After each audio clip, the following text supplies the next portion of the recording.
오늘 본문인 역대하 6장 13절은 솔로몬 왕이 1.5m 높이의 단을 놋으로 만들고 그 위에 서 있는 모습으로 시작하였습니다. 솔로몬은 백성들보다 앞서 높은 단 위에 서서 무엇을 하였으며 왕을 주목하여 바라보던 이스라엘 백성이 본 것은 무엇이었을까요? 오늘 본문인 역대하 6장 13절의 하반절은 그가 그 위에 서서 이스라엘의 모든 회중 앞에 무릎을 꿇고 하늘을 향하여 손을 펴고 라고 하였습니다. 솔로몬 왕은 백성들보다 높은 단에 올라 잘난 체 하거나 거두름을 피운 것이 아니라 조용히 무릎을 꿇고 손을 들어 하나님께 기도하였던 것입니다. 기도하는 왕의 모습을 모든 이스라엘 백성들이 볼 수 있도록 또 함께 할 수 있도록 단 위에 올라서서 무릎을 꿇고 하나님께 기도하였던 것입니다. 이것은 이 땅의 모든 지도자들이 겸손하게 무릎을 꿇고 하나님께 기도하는 모범을 보일 것을 우리에게 교훈하여 주고 있습니다. 사무엘상 12장 23절도 사무엘은 나는 너희를 위하여 기도하기를 쉬는 죄를 여호와 앞에 결단코 범하지 아니하고 선하고 의로운 길을 너희에게 가르칠 것이요 라고 하였습니다. 성경은 지도자가 하나님 앞에 기도하지 않는 것을 죄라고 교훈하고 있는 것입니다. 사무엘 선지자가 또 솔로몬 왕이 또 다윗 왕이 늘 하나님 앞에 기도하였던 것처럼 모든 지도자들이 하나님 앞에 기도하는 자가 되어지며 기도하기를 쉬는 죄범치 않는 모든 지도자가 되어야 할 것입니다. 모든 지도자가 기도해야 할 이유는 아무리 큰 권력을 가진 왕이라 할지라도 그 안에서 일어나는 모든 사고와 불행을 다 예측할 수 없기 때문에 하나님의 보호하심과 지키심을 덧입기 위하여서라도 더 간절하게 기도하여야 하는 것입니다. 또 아무리 왕이라 할지라도 그 안에 일어날 일들을 다 행할 수 없기에 더 하나님을 의지하고 하나님을 바라보는 자 되어야 하는 것입니다.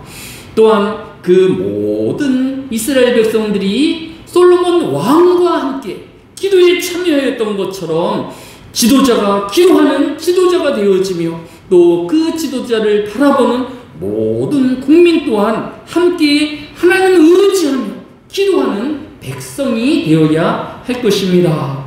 이 나라의 위정자들이 또 위정자들을 바라보는 모든 성도가 함께 기도하는 모든 백성 되어지기를 위하여 기도하여 주시기를 원합니다. 두 번째로 오늘 솔로몬 왕은 무릎을 꿇는 겸손함을 이스라엘 백성들에게 보여주고 있습니다. 시편 95편 6절은 오라 우리가 굽혀 경배하며 우리를 지으신 여호와 앞에 무릎을 꿇자라고 하였습니다. 왜 성경은 이스라엘 백성이 기도할 때에 무릎을 꿇는 자세와 태도를 요구하고 있는 것일까요? 시편 17절이 여호와여 주는 겸손한 자의 소원을 들으셨사오니 그들의 마음을 준비하시며 귀를 기울여 들으시고 라고 하였습니다. 천지 주제이신 하나님은 겸손한 자의 기도를 들으시며 준비하시는 하나님이시기 때문인 것입니다. 모든 기도하는 주의 백성들이 겸손함으로 하나님 앞에 아뢰고 또 하나님을 바라보아야 하는 것입니다. 첫째로 예수님도 십자가의 달림을 앞두고 겟세마네 동산에서의 기도하시는 모습을 기록한 성경인 누가복음 22장 41절에서 그들을 떠나 돌 던질 만큼 가서 무릎을 꿇고 기도하여라고 하였습니다. 예수님은 제자들에게 멀리 떨어져서 홀로 무릎을 꿇고 그 하나님께 간절히 기도함으로 우리가 하나님 앞에 기도할 때에 겸손함으로 간절함으로 기도해야 할 것을 또한 본으로 보이신 것입니다. 또한 이러한 예수님의 본을 받은 제자들은 어떠하였을까요? 사도행전 9장 40절에 보면 베드로가 사람을 다 내보내고 무릎을 꿇고 기도하여 돌이켜 시체를 향하여 이르되 다비다야 일어나라 하니 그가 눈을 떠 베드로를 보고 일어나 앉는지라 라고 하였습니다. 베드로가 욥바에 머물 때에 도르가 또는 다비다라 불리우는 한 여자 제자가 병에 들어서 갑자기 죽게 되었습니다. 이때 베드로는 하나님께 무릎을 꿇고 간절히 기도하자 다비다가 다시 살아나는 기적을 성경이 기록하고 있는 것을 볼 수 있습니다. 또한 성경은 빌립보서 2장 10절을 통하여서 하늘에 있는 자들과 땅에 있는 자들과 땅 아래에 있는 자들로 모두 무릎을 꿇고 예수의 이름에 꿇게 하시고 라고 하였습니다. 성경은 피조물인 모든 사람이 메시아이신 예수 그리스도 앞에 무릎을 꿇고 겸손히 모든 영광과 감사를 돌릴 것을 명령하고 있는 것을 볼 수 있습니다. 모든 이 땅의 지도자들이 자신의 권력과 힘을 의지할 것이 아니라 창조주 하나님을 의지하며 짐이 무거우면 무거울수록 또 문제가 크면 클수록 더 겸손하여야 할 것입니다. 또 모든 성도 역시 힘듦의 상황과 고통이 더 짓눌러 오고 가까이 오면 다가올수록 더 하나님께 무릎을 꿇고 겸손히 기도하는 저와 여러분 되어지시기를 예수님의 이름으로 축복합니다. 둘째로 오늘 본문인 역대하 6장 14절은 이르되 이스라엘의 하나님 여호와여 천지에 주와 같은 신이 없나이다. 주께서는 온 마음으로 주의 앞에서 행하시는 주의 종들에게 언약을 지키시고 은혜를 베푸시나이다 라고 하였습니다. 천지를 창조하신 창조주 하나님께서 그 피조물인 사람들과 언약을 맺어주심을 감사의 기도로 올리고 있는 것을 볼 수 있습니다. 하나님은 절대 주권을 가지신 분이시기에 이 땅의 어떤 피조물에게 약속을 하거나 또 그들에게 언약을 맺으실 이유가 없으신 전능의 하나님이십니다. 그럼에도 로마서 9장 20절에 사람아 내가 누구이기에 감히 하나님께 반문하느냐 지음을 받은 물건이 지은 자에게 어찌 나를 이렇게 만들었느냐 말하겠느냐라고 교훈하고 있는 것입니다. 마치 토기장이가 진흙으로 그릇을 만들 때에 그 그릇이 그를 만든 토기장을 향하여서 불평이나 원망이나 어떤 조건을 내어놓을 수 없는 것처럼 창조주 하나님께서 그의 피조물인 인간에게 무엇을 약속하거나 무엇을 보답할 하등의 이유가 없는 것입니다.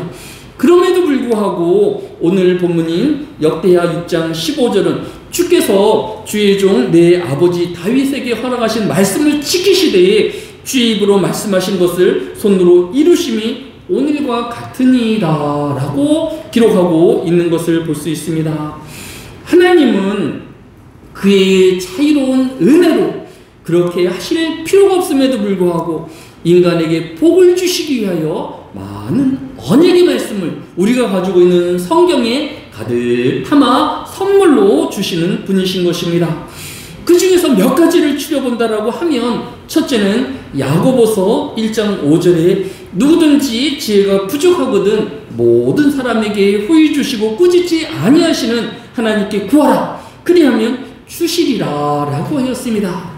사람이 살아가면서 이런저런 궁핍함과 또 부족함이 있을 때 하나님께 기도하기만 하면 하나님께서 그 기도를 들으시고 응답하시며 또 그 기도를 들어주실 것을 우리에게 약속하고 있는 것입니다.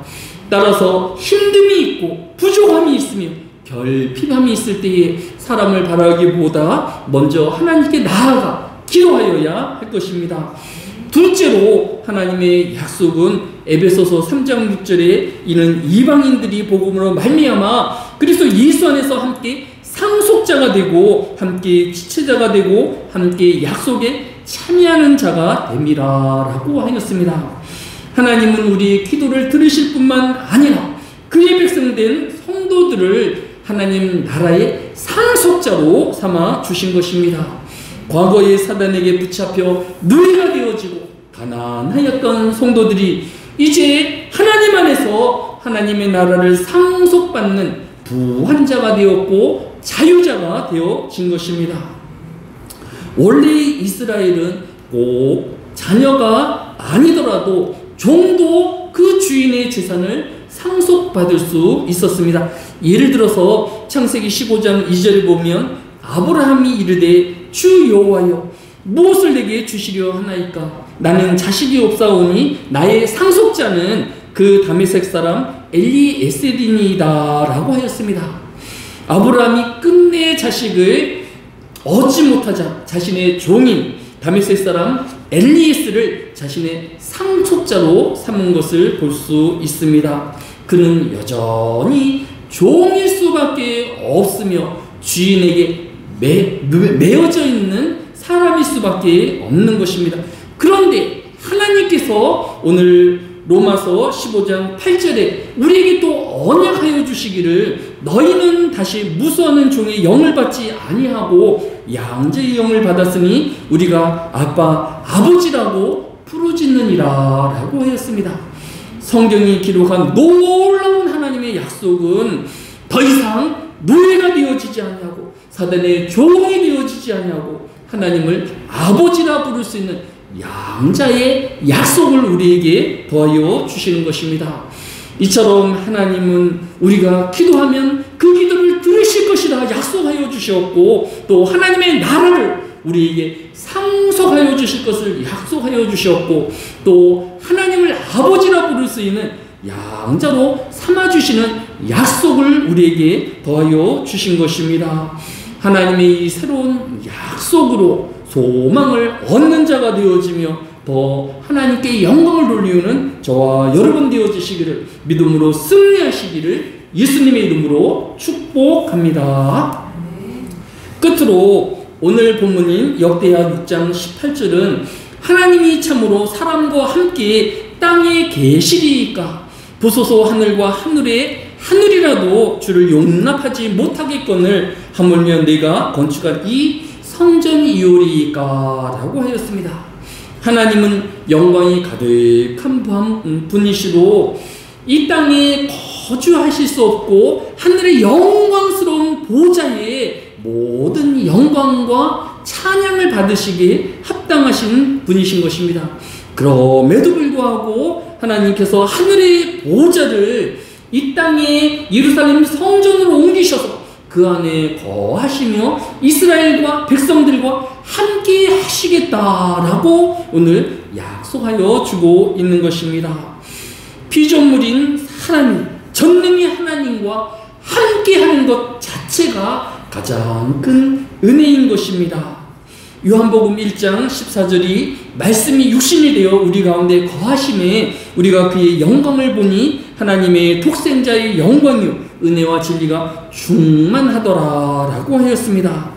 하나님은 피조물인 우리와 함께 하시기 위하여서 그 아들 예수 그리스도를 이 땅에 보내어 주시고 또 성령을 보내어 주셔서 우리 안에 내주하심으로 우리와 함께 하시는 하나님이신 것입니다. 시편 121편 3절은 여호와께서 너를 실족하지 아니하게 하시며 너를 지키시는 이가 졸지 아니하시리로다 라고 하였습니다. 임마누엘 하나님, 나와 함께 하시는 그 하나님은 나를 지키시는 하나님이요 보호하시는 하나님이 될 것을 말씀하고 있는 것입니다. 둘째로 시편 121편 5절은 여호와는 너를 지키시는 이시라 여호와께서 내 오른쪽에서 내 그늘이 되시나니 라고 하였습니다.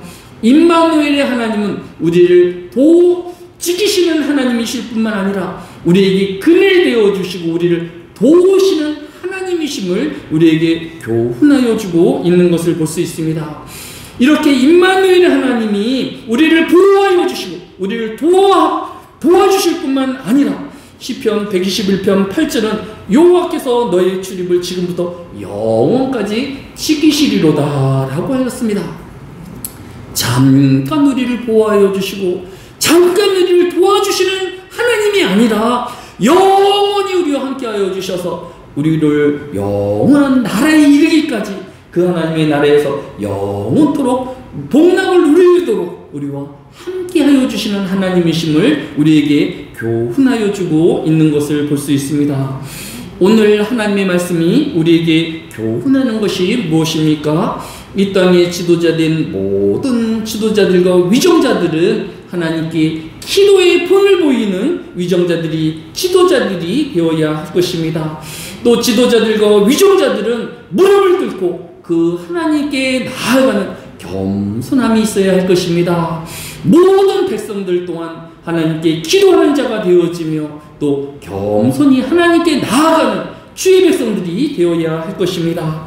하나님은 말씀을 통하여 성경을 통하여서 우리에게 언약하여 주셨는데 우리가 기도하면 그 기도를 응답하시는 하나님, 또 우리를 상속자로 삼아주시는 하나님, 또 우리를 영원한 하나님의 또 양자로 삼아주시는 언약을 우리에게 주셨습니다.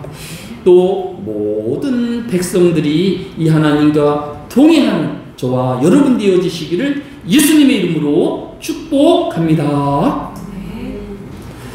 사랑이 많으신 아버지 하나님, 하나님은 하늘의 보좌 위에서도 또 그 영광을 다 받으시기에 부족함이 없으신데 이 작은 하늘의 교회에 함께하여 주셔서 우리 찬양을 들으시는 하나님이시며 우리의 기도를 들으시는 하나님, 또 우리 예배를 받으시는 하나님이 되어주심을 감사를 드립니다. 사랑하는 하늘의 교회 성도들 늘 어디 있든지 보호하여 주시며 지키시며 도우시는 하나님을 만나오게 하여 주시고 또 하나님과 영원토록 동행하는 주의 백성들 되어지게 하여 주옵소서. 감사를 드리오며 예수님의 이름으로 기도드렸사옵나이다. 아멘.